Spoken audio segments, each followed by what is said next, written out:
Friends, welcome to my YouTube channel Poonam's little world. I hope आप सब अच्छे होंगे, स्वस्थ होंगे और मस्त होंगे।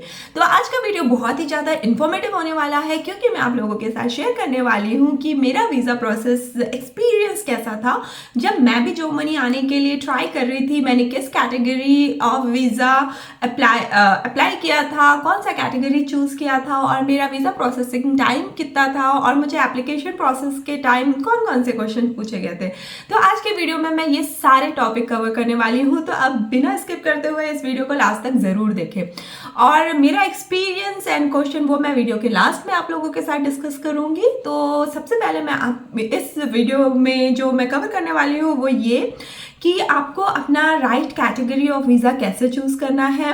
और क्योंकि मैं यहाँ पे जर्मनी में रिसर्च एंड गेस्ट साइंटिस्ट के कैटेगरी में आई हूँ, यहाँ पे मैं रिसर्च वर्क के लिए आई हूँ, तो मैंने जो कैटेगरी अपना चूज़ किया था वो था गेस्ट साइंटिस्ट एंड रिसर्चर का। लेकिन ऑलमोस्ट जो सारे कैटेगरी होते हैं वो एक प्लेस पे होते हैं। मैं आपको इस वीडियो में दिखाने वाली हूँ कि आप कैसे अपना राइट कैटेगरी चूज़ करें और कैसे आप अपने लिए अपॉइंटमेंट बुक कर सकते हैं। एंड देन मैं अपना वीज़ा एक्सपीरियंस आप लोगों के साथ शेयर करूंगी। तो बिना स्किप करते हुए इस वीडियो को लास्ट तक ज़रूर देखिए क्योंकि ये वीडियो बहुत ही ज़्यादा इन्फॉर्मेटिव होने वाला है कि अगर आप लोग भी जर्मनी आना चाहते हैं तो बने रहिए वीडियो में। कर लेंगे VFS ग्लोबल जर्मनी। जैसे ही हम ये VFS ग्लोबल जर्मनी ओपन करते हैं तो हमें क्लिक करना है इस लिंक में और फिर ये VFS ग्लोबल जर्मनी का पेज ओपन हो जाएगा और कुछ इंटरफेस आपको इस तरीके से देखने को मिलेगा। और यहाँ पे डिफरेंट पॉइंट होंगे जो आपको देखने को मिलेंगे। लेकिन सबसे पहला इम्पॉर्टेंट स्टेप जो है वो हमें देखना है कि हमारा वीज़ा कैटेगरी कौन सा है, कौन सा वीज़ा हमें अप्लाई करना है। तो हम यहाँ फर्स्ट पॉइंट में जाएंगे अप्लाई फॉर द वीज़ा। यहाँ पे सारा इन्फॉर्मेशन है, तो आप यहाँ पे स्टार्ट नाउ में क्लिक करेंगे एंड देन आपको यहाँ पे जैसे आप स्क्रॉल डाउन करेंगे आपको यहाँ पे ये सारे स्टेप देखने को मिलेंगे। तो लेकिन हमें सबसे पहले जाना है ये आइडेंटिफाई करने के लिए हमारा वीज़ा टाइप कौन सा है। तो यहाँ पे आप क्लिक करिएगा व्यू मोर में। जैसे ही आप यहाँ पे क्लिक करेंगे आपको डिफरेंट प्लेस देखने को मिलेगा like new Delhi, Mumbai, Kolkata, Bangalore and Chennai. और आप देखेंगे कि ये जो डिफरेंट प्लेस यहाँ पे मेंशन हुए हैं उसके विद इन दैट प्लेस वहाँ पे डिफरेंट स्टेट भी मेंशन है। तो ये बहुत ही इंपॉर्टेंट पॉइंट है। अगर जो भी स्टेट जहाँ मेंशन है आपको उसी प्लेस से अब VFS ग्लोबल में अप्लाई करना है। लाइक अगर आप पंजाब, राजस्थान, हरियाणा को बिलोंग करते हैं तो आप न्यू दिल्ली से ही अपॉइंटमेंट लेंगे, आप मुंबई से नहीं ले सकते। अगर आप छत्तीसगढ़, मध्य प्रदेश को बिलोंग करते हैं तो आपको मुंबई से ही अपॉइंटमेंट मिलेगा।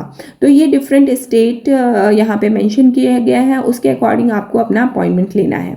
क्योंकि मैं छत्तीसगढ़ को बिलोंग करती थी इसलिए मैंने मुंबई VFS ग्लोबल से अपॉइंटमेंट लिया। अब जैसे यहाँ मुंबई में क्लिक करेंगे आपको यहाँ पे देखने को मिलेगा visa information like visa type. तो यहाँ पे आप please select the visa type option देखेंगे, यहाँ आपको क्लिक करना है। यहाँ आप देखेंगे कि यहाँ पे डिफरेंट ऑप्शन है like short term, long term and EU regulation.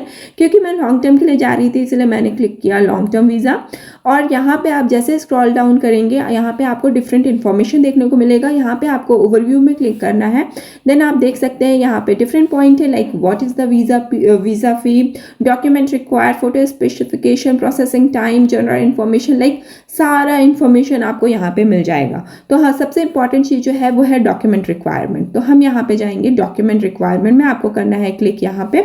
आप जैसे ही डॉक्यूमेंट रिक्वायरमेंट में क्लिक करेंगे यहाँ पे आपको ये वाला पेज ओपन हो जाएगा। तो आपको यहाँ पे इस लिंक को क्लिक करना है एंड देन आपको दूसरे पेज ओपन होगा जहाँ पे आपको मिल जाएगा चेकलिस्ट। तो यहाँ पे डिफरेंट कैटेगरी जो वीज़ा होता है उसका चेकलिस्ट दिया गया है। Like if you are applying for the family reunion you will get the checklist by clicking here.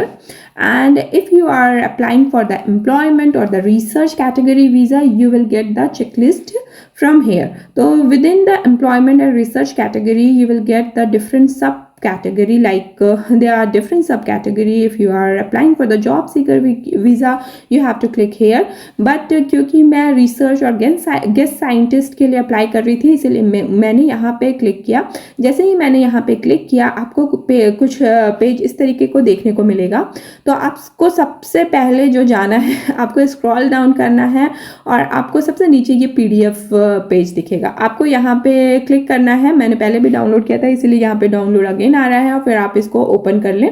आप जैसे ही इस पेज को ओपन करेंगे आपको देखने को मिलेगा चेक लिस्ट, जो कि आपको डॉक्यूमेंट रिक्वायर्ड है आपके पर्टिकुलर वीज़ा कैटेगरी को अप्लाई करने के लिए। तो सबसे इंपॉर्टेंट डॉक्यूमेंट जो होता है पासपोर्ट होता है वीज़ा अप्लाई करने के लिए, और जो कि आपका डेट वैलिड डेट होना चाहिए, लाइक उसमें आपका पासपोर्ट विद इन 6 मंथ में एक्सपायर नहीं होना चाहिए, ये रिक्वायरमेंट है। एंड देन आपको एक एप्लीकेशन फॉर्म फिल करना होता है जिसको विडेक्स कहते हैं, जो कि बहुत इंपॉर्टेंट एप्लीकेशन फॉर्म होता है, जो कि बहुत केयरफुली आपको फिल करना चाहिए। उसमें सारे इंपॉर्टेंट आपको डिटेल आपको उसमें फिल करना होता है। एंड देन क्योंकि मैं guest scientist and research category में वर्क करने के लिए जा रही थी, तो मेरे लिए ये होस्टिंग एग्रीमेंट बहुत इंपॉर्टेंट था। तो ये PDF से आपको देखने को मिल जाएगा आपका चेकलिस्ट, जो कि बहुत इंपॉर्टेंट पॉइंट है वीज़ा प्रोसेस को कंप्लीट करने के लिए। तो हम फिर से चलते हैं इस पेज में। इस पेज में सारे डिटेल हैं जो उस चेकलिस्ट में दिया है, उसका सारा डिटेल यहाँ पे है। और ये जो यहाँ पे आप देख सकते हैं एप्लीकेशन फॉर्म, और यहाँ आप जब क्लिक करेंगे तो आपका एप्लीकेशन फॉर्म ओपन हो जाएगा। और ये जो फॉर्म है कुछ इस तरीके का इंटरफेस दिखता है, जिसमें आपको अपने सारे डिटेल फिल करने होते हैं। मैं इस वीडियो में आपको इस फॉर्म को फिल करना नहीं बता रही हूँ, लेकिन नेक्स्ट वीडियो में मैं आपको ज़रूर इस फॉर्म को फिल करना बताऊँगी, क्योंकि ये फॉर्म फिल करना बहुत ही ज़्यादा इम्पॉर्टेंट है, हमें बहुत केयरफुली फिल करना होता है। मुझे स्टार्टिंग में बहुत सारे डिफ़िकल्टीज़ आए, तो मैं आप लोगों के साथ शेयर करूँगी, क्योंकि मैं अभी ये फॉर्म फिल करी हूँ तो मुझे पता है। तो सारे पॉइंट इंपॉर्टेंट पॉइंट जो कि हमें कंसीडर करना चाहिए तो मैं आप लोगों के साथ शेयर करूँगी। तो हम चलते हैं फिर से हमारे वापस से मेन पेज में। हमारा एप्लीकेशन फॉर्म सब और रिक्वायर्ड डॉक्यूमेंट ये सब फिल हो जाता है, तब हम फिर से वापस से आ जाएंगे होम में। और जब हम होम में आते हैं तो हम देखते हैं हमने ये अपना visa category, important document and application form ये सारा कुछ फिल कर लिया है। तब हम इसके बाद लेंगे बुक एंड अपॉइंटमेंट में क्लिक करेंगे। जैसे ही आप यहाँ पे क्लिक करेंगे आपको बुक नाउ का ऑप्शन देखने को मिलेगा। जैसे ही ये ऑप्शन ओपन होगा आपको यहाँ पे साइन अप करना होगा। आप देखेंगे डिफरेंट ऑप्शन, लाइक जब आप इस पेज को स्क्रॉल करेंगे तो अगर आपका इसमें अकाउंट नहीं है तो इधर पे I don't have an account पे क्लिक करके आप अपना अकाउंट बना सकते हैं। देन आपको यहाँ पे अपना ईमेल आईडी और पासवर्ड डालना है। देन आपका नेक्स्ट पेज ओपन होगा जिसमें आपको डिटेल भरने होंगे, अपने कुछ पर्सनल डिटेल, एंड देन आपको अपना पासपोर्ट नंबर डालना होगा। और तब उसके बाद आपको डेट विजिबल होगा कि किस डेट का आपके पर्टिकुलर वीज़ा कैटेगरी का अपॉइंटमेंट अवेलेबल है। देन आपको अपना अपॉइंटमेंट बुक करना है, और आपके अपॉइंटमेंट डेट में आपको VFS ग्लोबल आप जहाँ पर भी जिस भी स्टेट में अप्लाई कर रहे हैं वहाँ पे जाके अपना application form and document submit करना है। तो फ्रेंड्स ये सारे स्टेप थे। अगर आप भी जर्मनी आने का प्लान कर रहे हैं और आपके माइंड में बहुत सारे क्वेश्चन है कि कौन सा वीज़ा टाइप चूज़ करें और रिक्वायर्ड डॉक्यूमेंट क्या क्या है, तो आई होप आपको इस वीडियो के थ्रू आपको हेल्प मिले। और अगर आपको वीज़ा से रिलेटेड कोई भी क्वेश्चन है तो आप मुझे कमेंट बॉक्स में कमेंट करके पूछ सकते हैं। तो अब मैं आप लोगों के साथ शेयर करूँगी मेरा वीज़ा प्रोसेस एक्सपीरियंस, और मैंने कौन कौन से मिस्टेक किए मैं आपको अपने मिस्टेक भी बताऊँगी इस वीडियो में, ताकि अगर आप लोग भी अप्लाई कर रहे हैं तो ये सारे मिस्टेक आप ना करें, क्योंकि इससे बस डिले होता है और कुछ नहीं।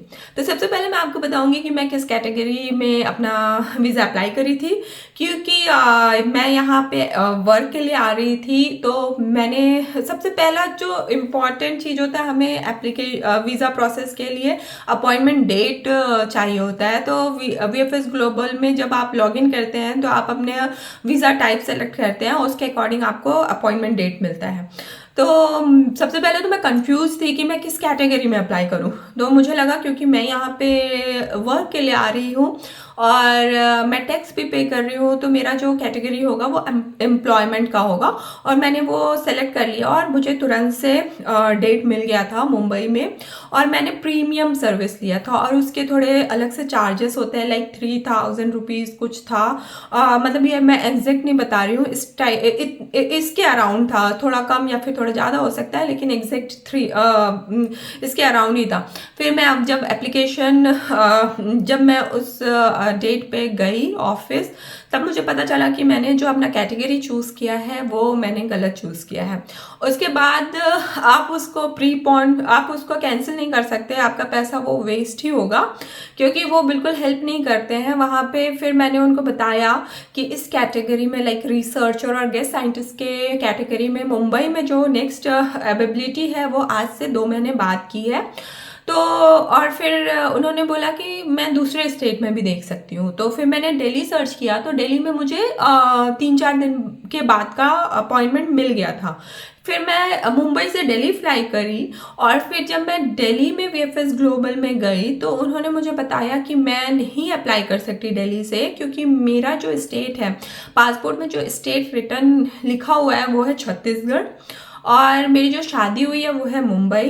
तो दिल्ली का ऐसा मेरे पास कोई एड्रेस प्रूफ नहीं था उस समय। हाँ, अगर आप शॉर्ट टर्म के लिए जाते हो, उन्होंने कहा कि अगर मैं 3 महीने के लिए जा रही हूँ, शॉर्ट टर्म के लिए जा रही हूँ, शेंजन वीज़ा के लिए जा रही हूँ, तो मैं किसी भी स्टेट से अप्लाई कर सकती हूँ, दिल्ली, मुंबई, बेंगलोर। लेकिन क्योंकि मेरा लॉन्ग टर्म वीज़ा है, मैं 2-3 साल के लिए जा रही हूँ, तो मुझे मुंबई से अप्लाई करना पड़ेगा। तो दिल्ली में भी मैंने प्रीमियम सर्विस लिया था, तो वो पैसे भी मेरे वेस्ट हो गए। एंड देन फिर जब मैंने मुंबई सर्च किया रिसर्चर एंड गेस्ट साइंटिस्ट के पोस्ट में, तो मुझे जो अपॉइंटमेंट मिला वो 2 महीने बाद का मिला। तो ये जो इंडिया में अपॉइंटमेंट मिलने का जो प्रोसेस है ये बहुत ही ज़्यादा टाइम टेकिंग है। तो इसीलिए, क्योंकि एक तो अपॉइंटमेंट मिलने में टाइम लग जाता है, तो मैं आपसे कहूँगी आप अपने डॉक्यूमेंट, एप्लीकेशन फॉर्म ये सब रेडी रखिएगा, ताकि जब भी आप अपने अपॉइंटमेंट डेट में जाएं तो आपके पास कोई डॉक्यूमेंट मिसिंग ना रहे, क्योंकि ऑलरेडी आपका 2-3 महीना लग जाएगा आपके अपॉइंटमेंट मिलते तक। तो जब मेरा फाइनली 2 महीने बाद मैं मुंबई VFS ग्लोबल में जाके अपना एप्लीकेशन फॉर्म सबमिट करी, सारे डॉक्यूमेंट सबमिट करी, तो मेरा ऑलमोस्ट सारा डॉक्यूमेंट रेडी था।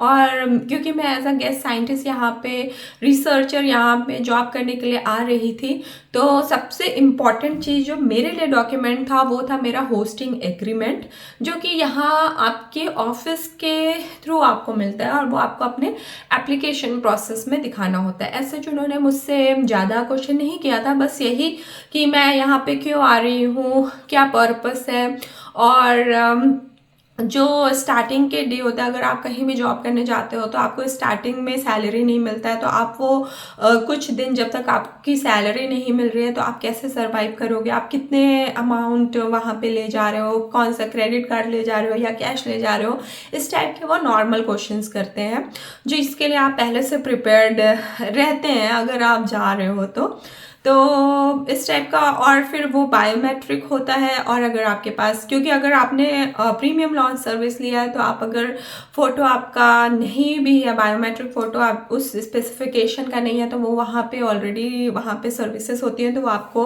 वहाँ पे प्रोवाइड कर देते हैं। अगर आपका डॉक्यूमेंट प्रॉपर कुछ मिसिंग है तो वहाँ पे आपको प्रिंट करने का भी सर्विस होता है, तो आप वहाँ से प्रिंट कर सकते हैं। लेकिन ये सारे जो सर्विस प्रोवाइड होते हैं वो प्रीमियम लॉन्च सर्विस में ही इंक्लूडेड होते हैं, जिसके लिए वो अलग से चार्ज लेते हैं। तो और बाकी जब मेरा ये सारा प्रोसेस हो गया था, मैंने डॉक्यूमेंट सबमिट कर दिया था, उसके बाद विद इन 1 वीक मेरा वीज़ा मेरे पास आ गया था। तो जो जितना भी टाइम लगा था मुझे अपॉइंटमेंट डेट मिलने में लगा था, अदरवाइज मेरा वीज़ा विद इन वीक मेरे पास आ गया था। देन हाँ, आपको एक अप्रॉक्सीमेटली डेट बताना होता है कि आप कब फ्लाई करना चाहते हो।